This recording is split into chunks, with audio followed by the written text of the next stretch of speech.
कहा जाता है। महाजनपद का उदय 6वीं शताब्दी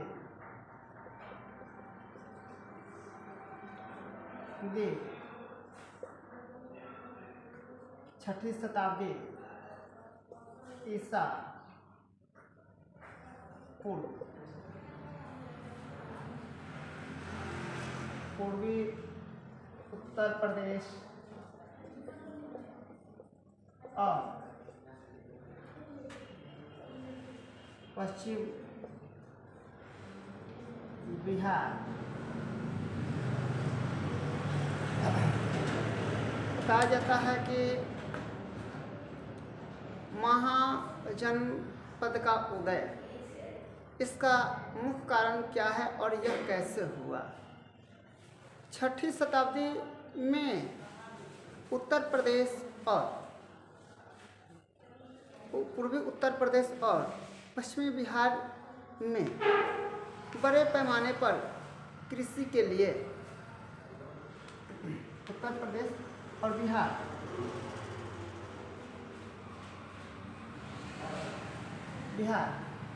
में बड़े पैमाने पर लोहा या लोहे का व्यापक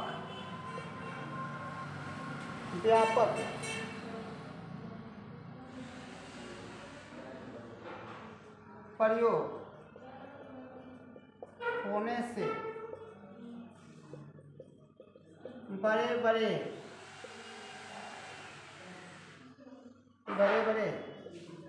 प्रादेशिक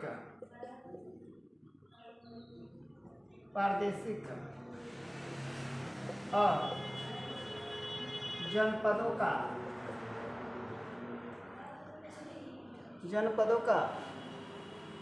जनपद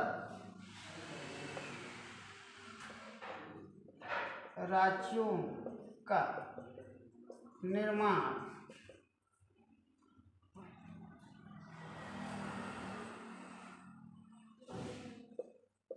के लिए उपयुक्त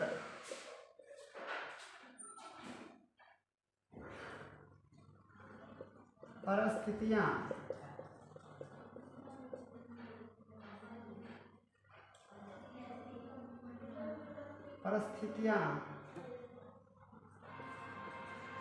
बनी।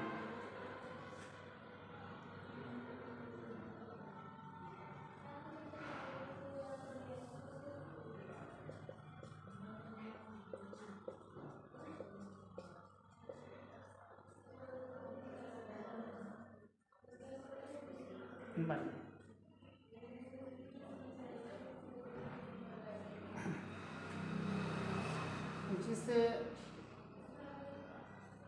पूर्वी उत्तर प्रदेश और पश्चिमी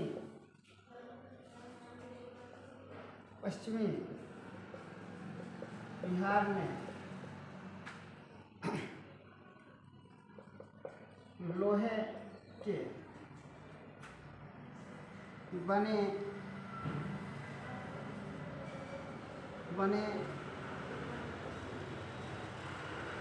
औजार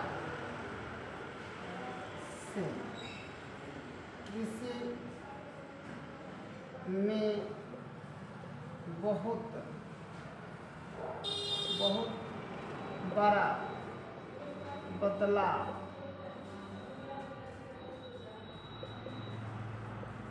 हुआ और उपज भी बढ़ गई।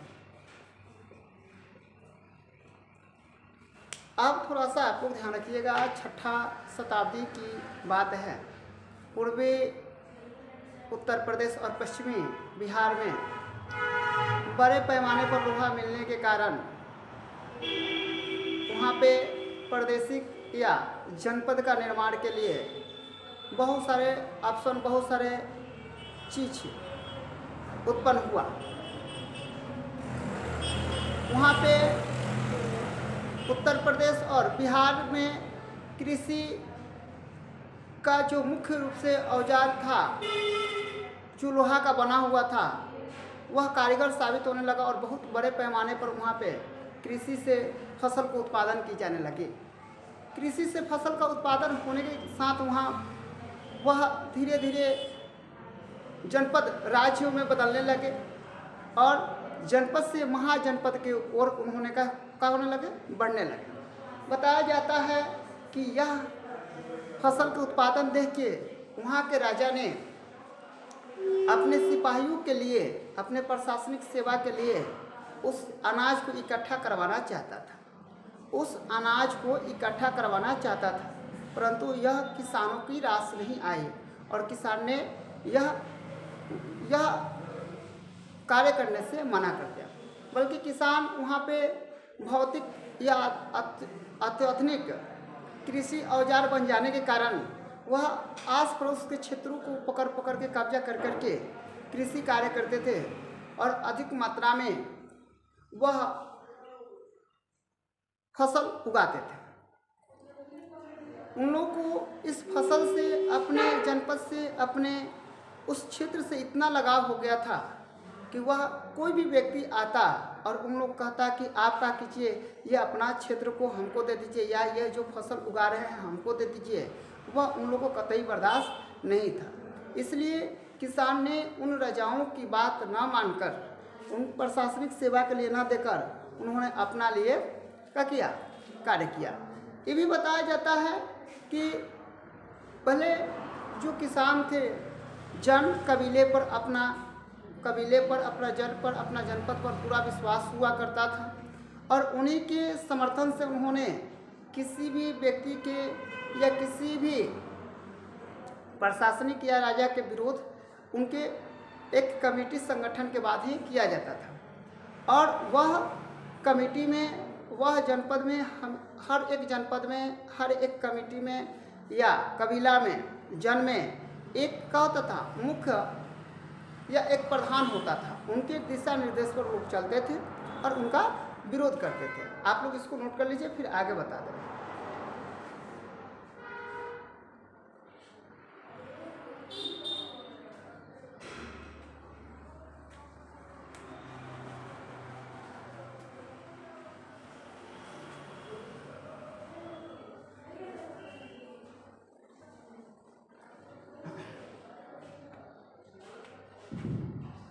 किसान की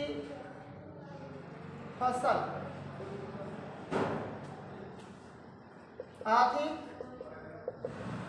मात्रा में उत्पादन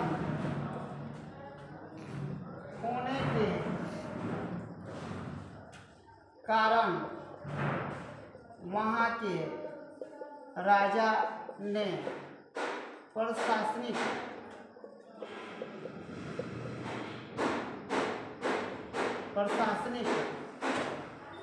और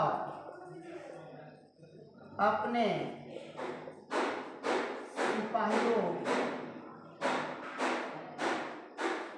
सिपाहियों के लिए अनाज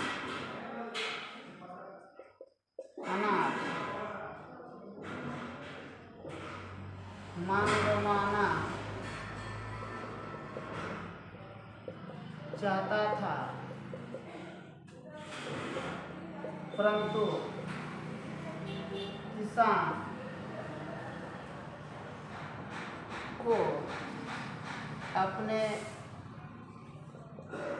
अनाज के प्रति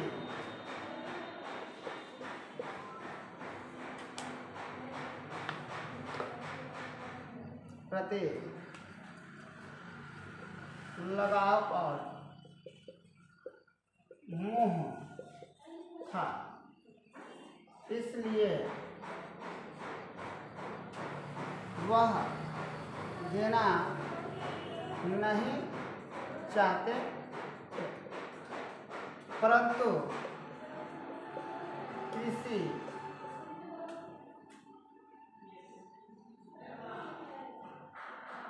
को बड़े पैमाने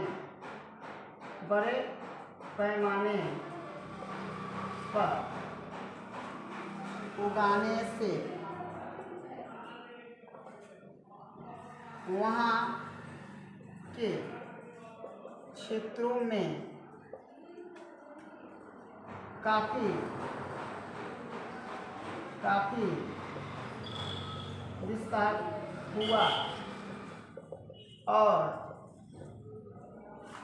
और वह कबीला जनपद से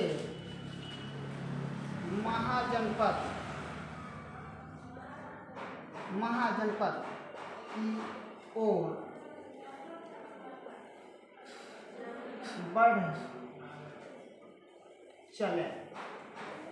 बताया जाता है कि वह जो किसान के उपज के मुख्य कारण था, वहाँ से पहले जन हुआ करता था या कबीला के बाद महाजन हुआ और महाजन, बहुत सारे महाजन को मिलाने के बाद महाजनपद होने लगा। तो ये उस 6ठी शताब्दी के पूर्वी उत्तर प्रदेश और पश्चिमी बिहार में जो बड़े पैमाने पर लोहे मिले और उससे कृषि उत्पन्न हुआ, यही लोहे उत्पन्न हुआ और उससे कृषि के लिए जो अत्याधुनिक हथियार था या भौतिक औजार बनाया गया था, जो कारीगर होने के कारण कृषि में बड़े पैमाने में बदलाव आया, बड़े पैमाने पर उसको उगाया गया और वही बड़े पैमाने पर उगाने के बाद ये जो हम लोग का है जो जनपद था वह महाजनपद की ओर बदलने लगा, ठीक है ना। राज्य से बड़े राज्य की ओर विकास करने लगा। बहुत बहुत धन्यवाद।